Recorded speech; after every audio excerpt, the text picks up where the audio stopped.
Hello everyone, welcome to A Clear Perspective. I'm Serene. At the beginning, I want to share with everyone my personal experience with Facebook. I had a Facebook account for many years. I had over 3,000 friends. However, recently, I cannot log into my account with my correct username and password. Then, I registered a new Facebook account using a new email a few days ago. I haven't posted anything on it yet. Now, my new account has been blocked as well because it supposedly violated Facebook guideline. How ridiculous it is. I'm wondering if I am in the United States. Anyway, let's discuss today's news. On March 11th, the House passed the Bipartisan Background Checks Act of 2021, also known as the H.R. 8. The bill required universal background checks on all commercial gun sales, making it illegal to sell a gun to a person who did not pass the background checks. The bill passed with a majority of 227 to 203. Senate Majority Leader Chuck Schumer announced, "I thank the House for passing the bill today. We will focus on getting it through the Senate." On Monday, March 8th, the Office of Management and Budget said the Biden administration looks forward to working with Congress in order to strengthen the federal gun background check system and take other common-sense steps to reduce gun violence. The House had previously passed H.R. 8 in early 2019, but failed to pass the Republican-led Senate. The now Democrat-led Senate is scheduled to discuss H.R. 8 next week. I don't know about everyone else, but one of my friends who is a law-abiding permanent resident in the United States, but he cannot pass background check and he cannot buy again. Don't know why. Next is education-related news. The City Journal reported this week that the California Department of Education will vote on a new statewide ethnic studies curriculum next week. The curriculum would require students to chant to the Aztec deity of human sacrifice and to establish a culture of counter-genocide and counter-hegemony.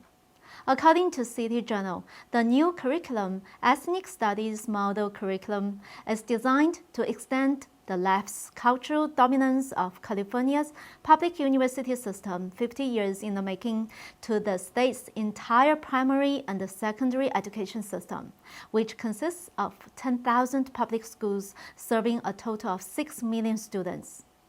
The original co-chair of the curriculum claimed that white Christians had committed a suicide against indigenous tribes, replacing their faith with Christianity.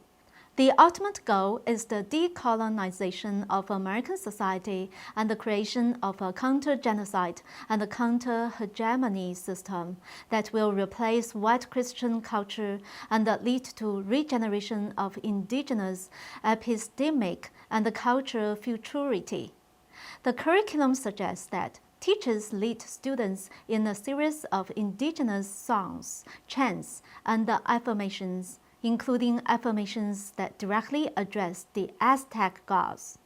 Students begin by clapping and chanting to the Aztec gods who accepted human sacrifice and cannibalism, asking for strength to become warriors for social justice. Next, the students chant to a series of gods, seeking a revolutionary spirit. Something worth noting is that one of the gods they chant to is the Aztec god of war, who inspired hundreds of thousands of human sacrifices during Aztec rule. According to the City Journal, the chants are clearly meant to displace the Christian God and restore the indigenous gods to their rightful place in the social justice cosmology. In a philosophical sense, this is revenge against gods. City Journal suggested that California parents should pay attention to this curriculum. The reality is that activists in the public education system have developed this radical new curriculum under the guise of equity and empowerment. They have painted the United States as a nation founded on oppression which must be brought down and subverted through politics. It seems like their goal is to turn Californian schools into factories for left-wing activists.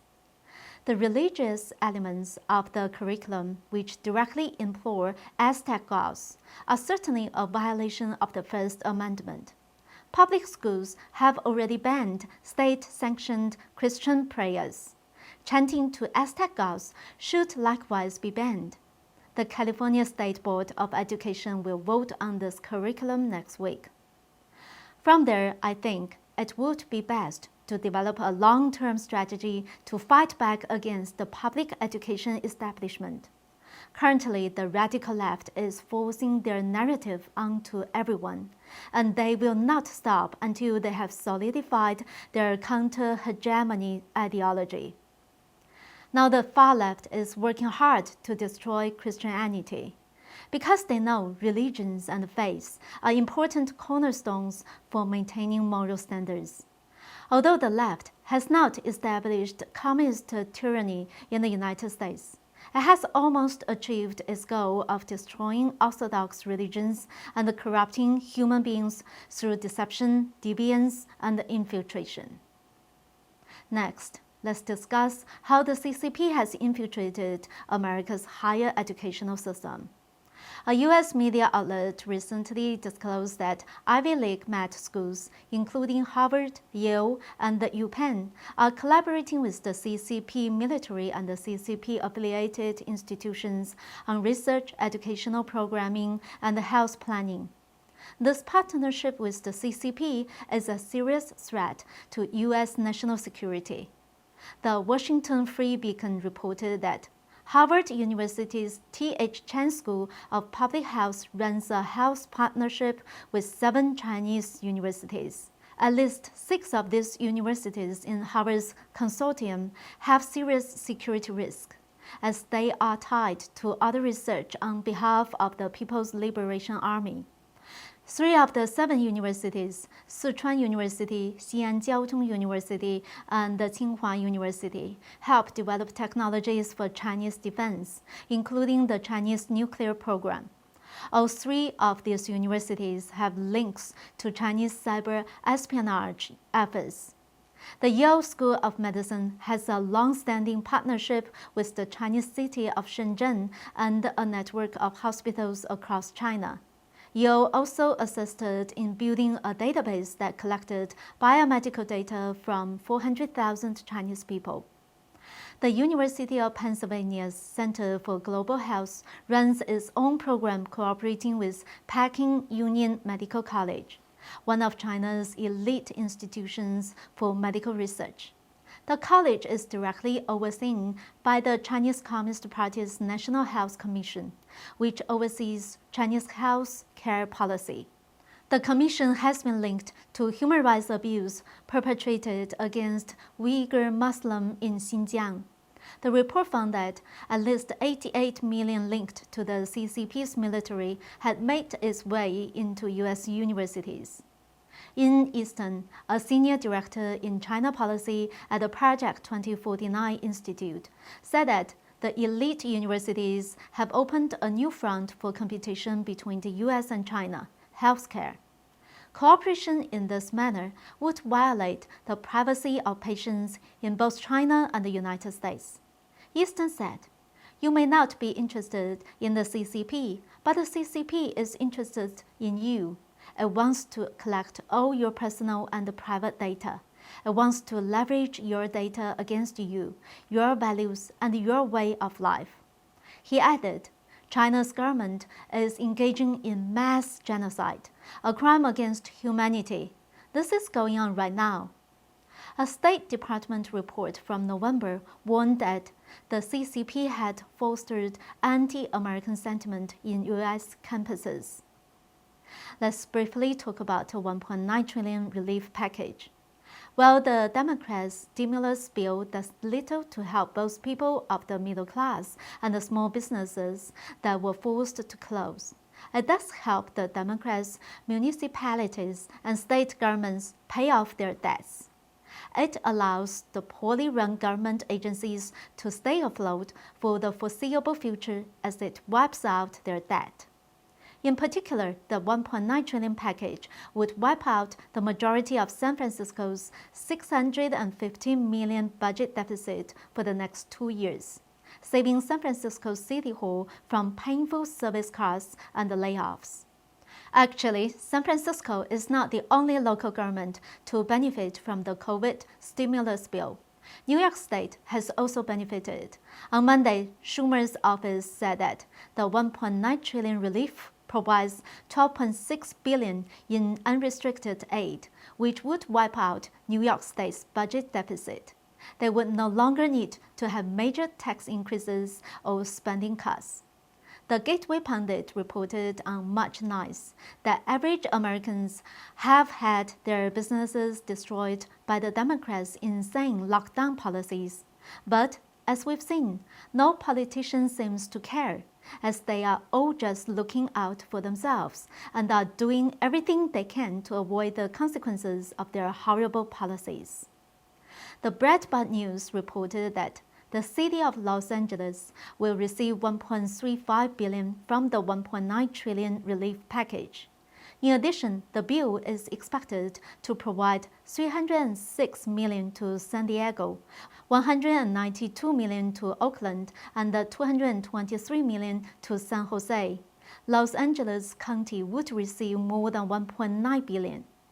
That's how our hard-earned tax dollars are spent by the DC politicians who are supposedly to represent we the people. On an unrelated note, I have recently seen many heartening comments left by everyone watching, some of which say that they would like to introduce this channel to more people. I am very grateful and would like to thank everyone for their support. Many viewers have also asked what to do at this dark period of history. I once heard a story.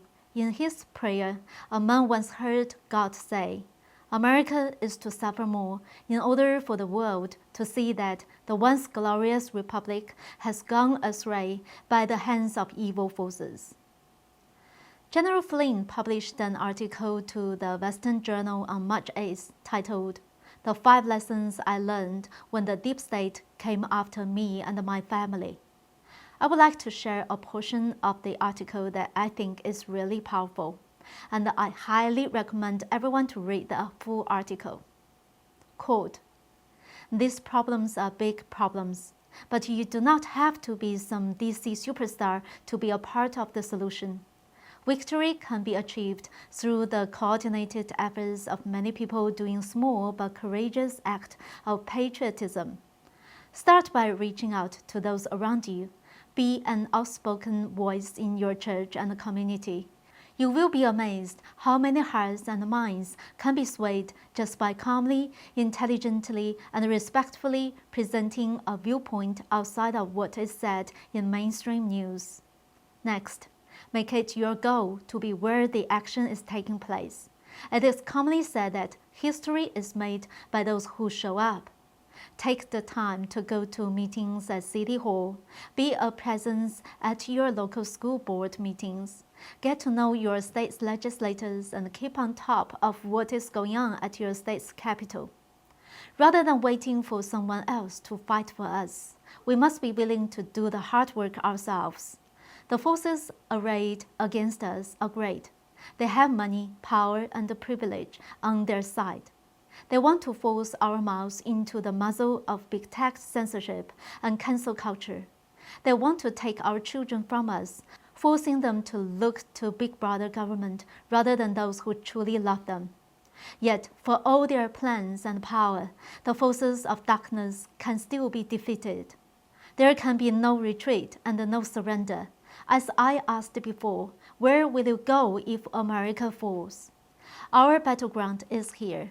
Our shield is faith. Our sword is truth. Victory is ours if we do not cower in the face of evil and oppression. Will you join the fight for the sake of our children and grandchildren? I pray you will. God bless America. That is excerpt from General Flynn's article. That's all for today. Thank you for your support. Wish you have a good weekend. See you next week.